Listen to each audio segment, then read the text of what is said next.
So many of the conversations that I have with artists are about their personal expression, their search for meaning in their work, and then how that informs the making of their work, as opposed to the other way around.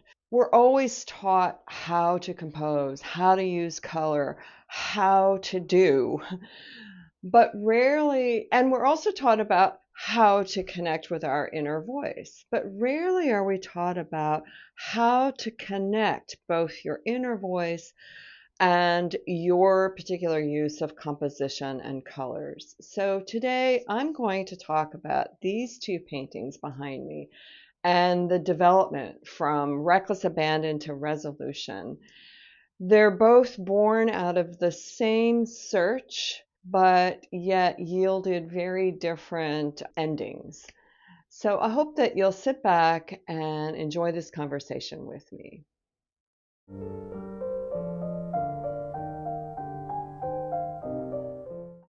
Hey everyone, welcome to Whole Artist Mastery. I'm Marianne Mitchell. What exactly is Whole Artist Mastery? Well, it's all about owning your voice, making compelling work, and knowing how you show up in the world as an artist. I love sharing my expertise and really hope that it helps you grow as an artist. So if you like what you see, please subscribe and like this video so that the Whole Artist Mastery YouTube channel can help other artists like you.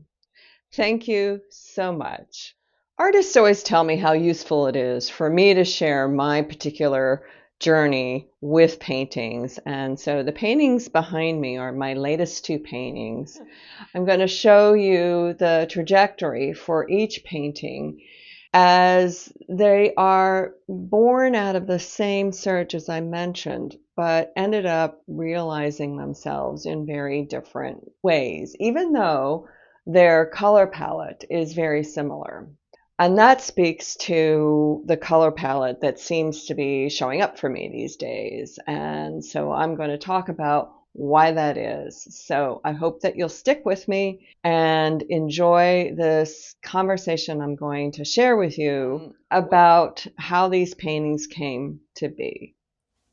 So the first painting I'm going to talk about is titled Through Lines, and this is a screenshot of all of the, well, actually not all of them, but many of the iterations that I went to from reckless abandon at the very beginning to resolution at the very end. So I wanted to show this to you first, and then I'm going to start with the very first day. This is reckless abandon. Most paintings that I start these days in reckless abandon, I'm doing it for either an individual artist or a group of people who are in a workshop. So I'm really demonstrating letting go entirely without any thought and living into feeling the colors that are showing up for me. So I think in this particular instance, I started out with yellow and very quickly did not feel yellow. And I think I started with yellow because I thought it would be a good color to show people. Now, that's not what I felt. So I switched to blue and white, and a little bit of the yellow is still there. And I think I came back in with it eventually without really knowing why. So I want to stress very strongly here that I had no intention whatsoever when I did this particular pass. So then a couple weeks later, I go back to the painting, and it is late fall, about a year plus ago. I've developed this habit of walking out early in the morning with my coffee when it's chilly out and looking up at the sky and seeing the light glimmer on the horizon and the darkness of the land around me. And it's absolutely gorgeous. And as I look at this, I think, wow, I could have just stopped right here. But as you can see, I didn't. And what's important about me telling you this is that I was on a search for something that had yet to show up. What that search was, I'm unable to really explain Well, that's not entirely true. I think the search that I was on with this particular painting was to capture the mystery and the beauty of that blue hour, of that time when the light is just a glimmer and the sky is this deep blue and it's magical. And I wanted to capture that magic, but I wanted the painting to be something other than, I wanted it to be not derivative visually of that time. I wanted it to be capturing the feeling that I had of standing with my house and feeling the protection of the structure around me, and yet still being outside and feeling the enormity of the universe as I stare up into the sky. So I kept on going, and this showed up because I seem to be, in the last year and a half, showing up with horizon lines most of the time. So from here, I wanted to break the pattern of cutting a painting in half for a horizon line. So I intentionally did that, sort of, kind of, by adding this diagonal line here. And I also want to stress that I'm still somewhat in reckless abandon. So I'm thinking strategically, I want to break that pattern of doing a horizon line. I want this to be something other than landscape derivative. I want this to be something that captures the meaning of two opposing worlds coming together.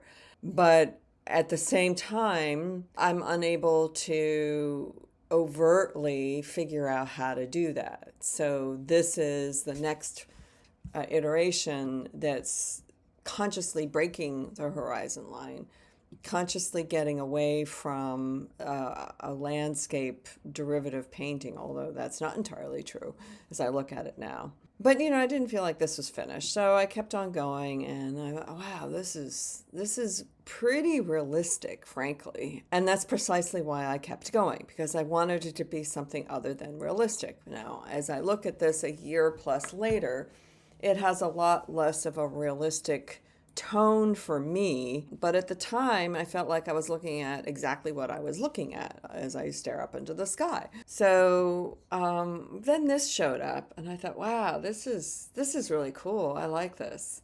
But I also knew on some fundamental level that it just wasn't finished, because these marks look like marks that were made with a tool. There's very little, you have this expression, the white expression, and the black. And I was struggling. Yes, I found it compelling visually, but I was struggling to figure out what it meant poetically for me.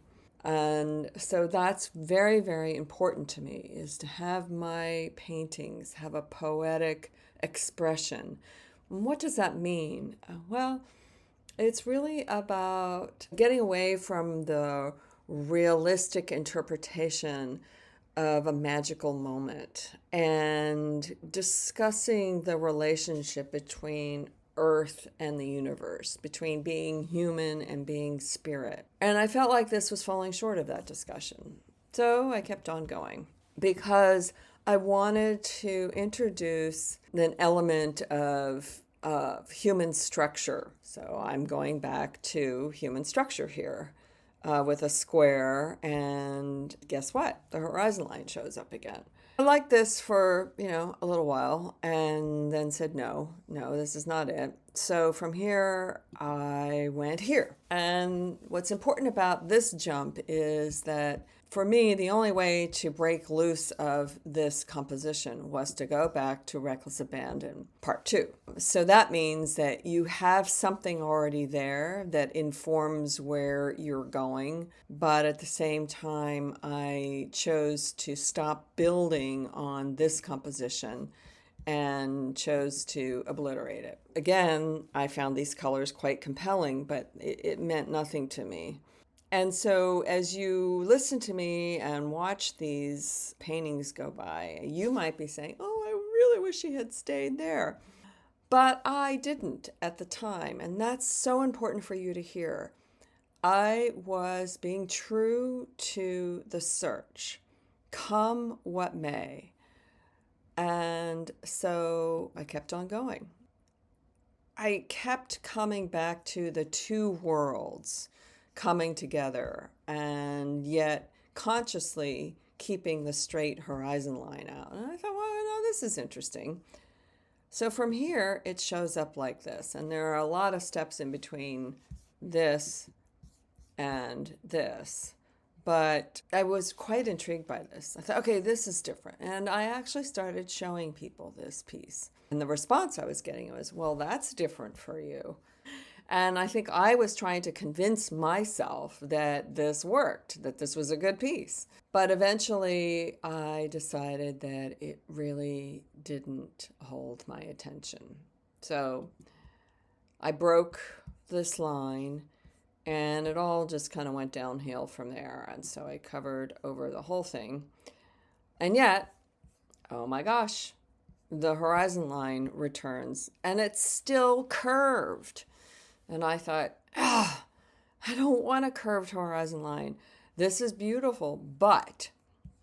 So then I did this. And I thought, okay, well, this is lovely, but it's missing the relationship that the cosmos has with the structures of our lives. Or let me put it the other way around. It's missing the polarity between the structure within us and how we live and the enormity of the universe and the spirit world and how they can live together. Back comes the horizon line. And at this point, I am thoroughly upset with my inability to get this painting off the ground. Now, again, I look at this and go, why didn't I just stop here? But I didn't, because I felt at the time that it was boring because it's the horizon line again. So from here, I just did this and I thought, okay, well, let me let this sit for a little while. So after letting the painting sit for, I don't know, a couple of months, I think, I decided, all right, I'm ready to give it another go and see what happens. And not care if the horizon line shows up, which again, it does. So from here, I went to this iteration and I was trying to let go of the preconceived judgment of, well, this looks like things that have shown up before, and just decided to keep going. I think I was in a different place. It was no longer winter, which is a time that I tend to be more shut down and maybe more critical about what's showing up for me.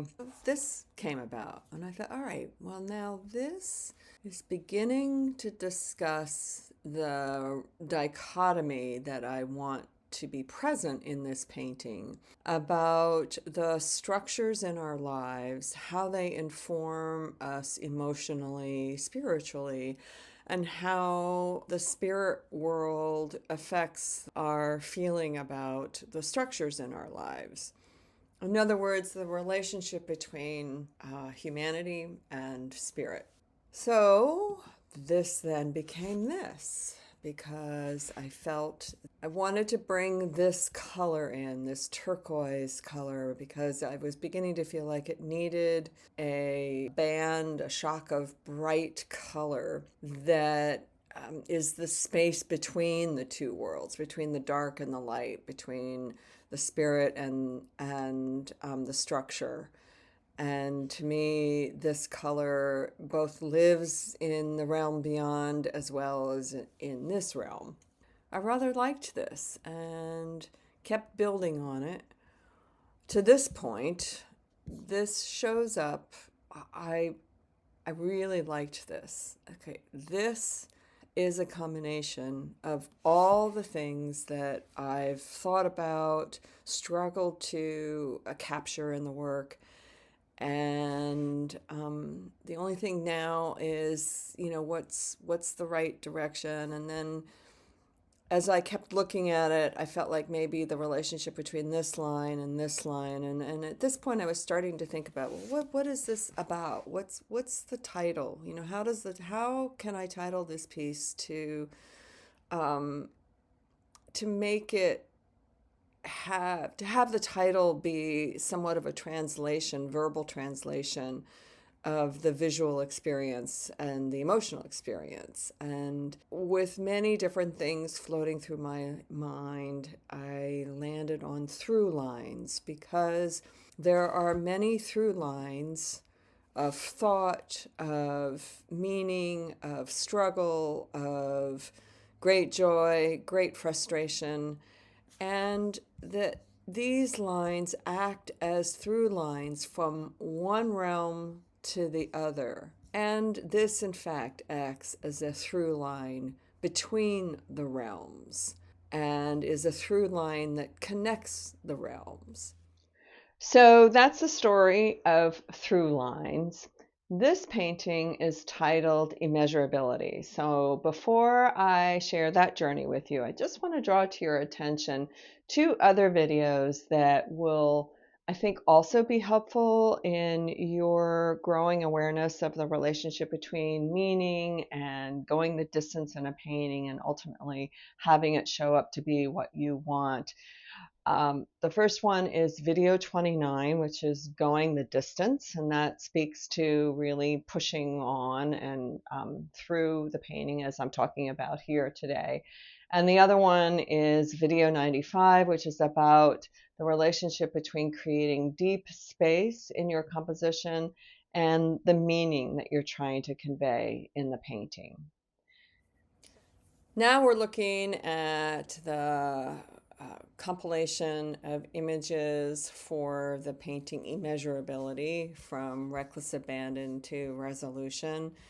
And so I'm going to walk you through, as I did with through lines, how we went, or how I went from Reckless Abandon to Resolution. So again, I started this as a demonstration for a workshop on how you start in reckless abandon. And I believe this was also in the winter time, so I was feeling kind of dark colors, and yet the orangey yellow showed up. Again, I'm unable to tell you why any of these colors showed up, but they were coming from a place that something inside me made me grab for these colors as opposed to thinking about, what colors should I use? So instead of thinking, what colors shall I use? I just let the colors show up for me. Moving on, this was the next iteration of colors that showed up for me. So I was still in reckless abandon. I had yet to figure out what to do with this piece, so I just kept on putting more colors on. And as you can see, the colors from the previous painting are starting to show up. And as I mentioned in the beginning, this is a palette that seems to be coming to the foreground in my expression these days. The paintings that I'm working on currently, I am consciously trying to shift the palette, so we'll see what happens. So from here, I moved on, and this showed up, and I thought, okay, well, this is reminiscent of some of the previous iterations from the painting through lines. How do I feel about this? And I liked it very much on one hand, but it felt predictable to me. Now, what does that mean? Well, it's predictable for me because I have done a lot of paintings where I discuss the relationship between orange and blue, opposing colors, in a number of paintings of mine, and I wanted to see if I could discuss a different relationship in color besides orange and blue and the neutral creamy grays in between. However, I was quite intrigued by this area of the painting, and I wanted to try and work with it and save it, knowing that that was most likely going to never come to fruition. So, true to my prediction, it didn't. I turned it upside down, and this porthole of darkness, like a black hole, showed up. And I found that quite intriguing because I was feeling the need to express the need to go into this place of darkness to refuel, much like going back to the womb to refuel. I was feeling the need to plug into the dark and rest and rejuvenate and restore. Have that be a place of darkness and unknown in comparison to the place of mistiness that's covering up what's behind the mistiness. It's a little hard for me to describe, and I'm sure that you understand what I mean by that because it is very difficult to translate verbally what your unconscious and your visual expression is wanting to show up as. So from here, I went off to Monhegan Island, which is an island off the coast of Maine where I go every year and offer an artist's retreat to mentorship artists who are working with me. And I brought this painting with me. I thought, all right, well, let me work with it up there. The environment there is very mystical and magical in a literal sense as well as a metaphorical sense. Literally meaning that there's a lot of fog, there's a lot of rocks that mingle with the fog, and the mistiness of the sky and the water are often almost indistinguishable. And then there's this lemon yellow light that comes in from the sun as it illuminates the fog. I wanted to keep this pool and now I'm calling it a pool because I am surrounded by water. So instead of seeing it as a dark hole, I saw it as a pool to dive into. I felt that this was lovely, but at the same time, I was trying to figure out the relationship between the top and the bottom, which seemed at this point somewhat non-existent and divided by this line, the horizon line, albeit slightly at an angle. I decided, well, maybe the way I can connect the top and the bottom is to bring some of this dark color in. I thought, all right, well, this is lovely, but I began to feel like there are too many pieces to the composition here. I really wanted to keep it simple. I wanted it to be about three distinctive areas, two opposite existences that are brought together by an in-between space. So I went on my merry way and began to see that I was more influenced by the atmosphere around me, and my wish to simplify was defying me. There's more little places showing up. There's this place, and then there's the purple and the yellow, orangey in between. There's a lovely sense of light in this. It's very luminous because of the opposite color relationships, the purple and the yellow and the orange and the blue, and the very light in value and the very dark in value. But I just felt, again, that feeling like this is beautiful, and so what? Now I kept on going. I wanted to have more of a contrast between white and black, light and dark, as opposed to having lots of beautiful colors. I look at this now and say, well, this is lovely, but again, it wasn't what I wanted at the time. And nor was this, because I felt like, all right, well, I've lost all the sense of luminosity, so let's keep going. And now I'm back home. I get this bright idea, maybe what really needs to come in is the orange from the sun is peeking through. And I decided to just put aside my trying to stay away from the relationship between orange and blue and see what happens. Well, this was lovely, except that I say that every single time, well, this was lovely, but And what's going on here is that the orange and the blue, there's not enough dynamic movement in the composition between the orange and the blue, meaning that the blue really needs to be more in this quadrant and the orange moving more towards the edge here in order for there to be a sense of moving from here to here as opposed to just going up and down and leaving this behind in the discussion of the composition. In other words, I'm working with something that's somewhat difficult, which is this: the darkest value is a hole, is a round porthole right in the center of the bottom. So what can I do up here to maintain mystery, to maintain light, and at the same time pull your eye up out of that darkness without competing with the darkness? In other words, began to feel like the orange here was vying for the same amount of attention as the dark hole. So I had to ask myself, what's the star of the show here? What's the main story?